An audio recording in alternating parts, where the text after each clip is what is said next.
Shalom dan salam sejahtera bagi kita semua. Perkenalkan, nama saya Melisa dari kelas D12 NIM 221 118 187 Prodi Pendidikan Guru Sekolah Dasar Fakultas Keguruan dan Ilmu Pendidikan.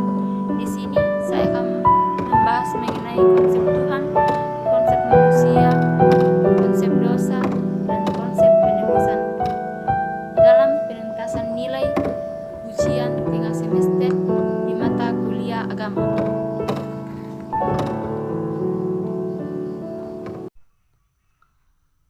Konsep Tuhan dalam iman Kristen, konsep Tuhan dinyatakan dalam dua konsep.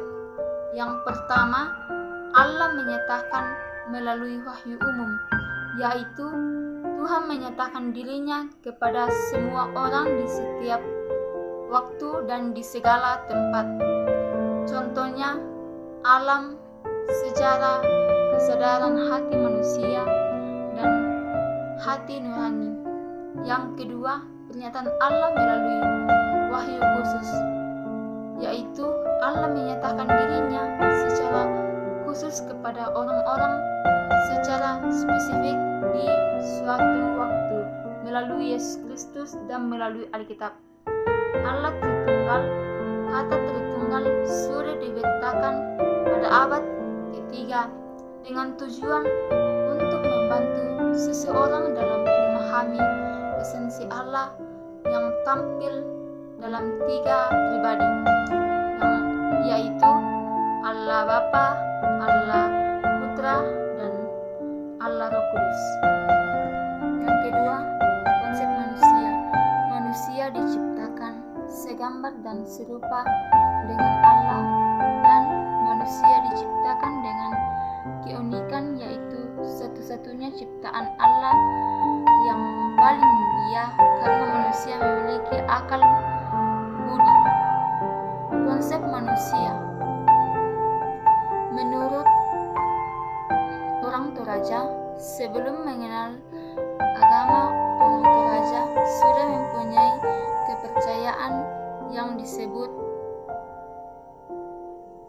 kepercayaan Aluk Todolo, lapisan masyarakat Toraja. Tanah bulan lapisan tertinggi, tanah basi masyarakat menengah, tanah karuru merupakan rakyat biasa. Menurut Alkitab, masyarakat Toraja, tanah bulan lapisan tertinggi, tanah basi masyarakat menengah, tanah karuru merupakan rakyat biasa. Menurut Alkitab menyatakan Tuhan membentuk manusia dari debu tanah dan menghembuskan nafas hidup ke dalam hidungnya, dan demikianlah manusia hidup. Tujuan Allah menciptakan manusia adalah untuk memuliakan Allah. Lapisan masyarakat Toraja, tanah bulan atau lapisan tertinggi. Yang kedua, tanah basi masyarakat menengah. Yang ketiga, tanah karuru merupakan rakyat biasa.